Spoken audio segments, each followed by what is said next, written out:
రాత్రైనా తలుపు తెచ్చి సార్ ఈ కాయకం ఉన్నది మీరు పోయి ముఖ్యమంత్రి గారిని మాట్లాడుతుంది అంటే వారు ఖచ్చితంగా మాట్లాడే ఆ సమస్యను పరిష్కరిస్తారు. తొందరలోనే గవర్నర్ గారితో మాట్లాడి కేసీఆర్ అడ్డం పడ్డ ఒకవేళ ఆయన ఆత్మహత్య చేసుకుంటారు సార్ మాత్రం తప్పకుండా కోదండ సార్లు శాసన మండలికి పంపించే బాధ్యత మా మంత్రివర్గం తీసుకుంటారని మాటిస్తూ మీ డిఏని కూడా మా పరిశీలనలో ఉంది.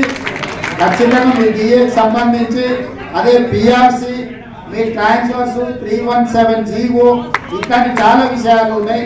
12 తారీఖు నాడు మంత్రివర్గం ఉంది, సిపిఎస్ కూడా చర్చలో ఉన్నది. వీటన్నిటిని కూడా నేను ఏమంటున్నా అంటే అన్ని ఒక్కసారి ఓపెన్ చేస్తే మళ్ళీ మీ జీతాలు కూడా రావు.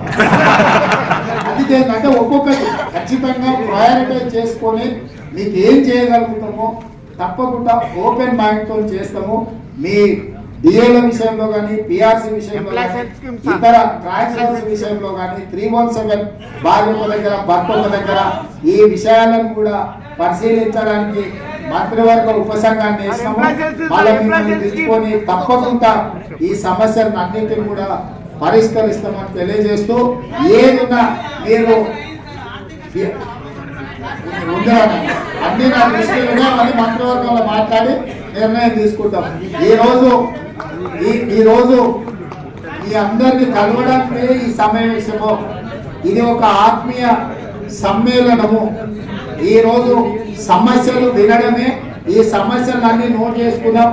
అక్కడ వేరు నరేందర్ రెడ్డి గారి దగ్గర మొత్తం మీరు ఇచ్చిన వినతి పత్రాలు ఉన్నాయి. అదేవిధంగా మా అధికారులు కూడా నోట్ చేసుకున్నారు. వీటన్నిటిని ఒక్కొక్కదాని తర్వాత ఒక్కొక్కటి వీటన్నిటిని పరిష్కరించే బాధ్యత మా ప్రభుత్వం తీసుకుంటుంది. మిమ్మల్ని సంప్రదించి మీతో మాట్లాడి నిర్ణయాలు తీసుకుంటామని తెలియజేస్తూ మీ అందరి దగ్గర సెలవు తీసుకుంటున్నాం.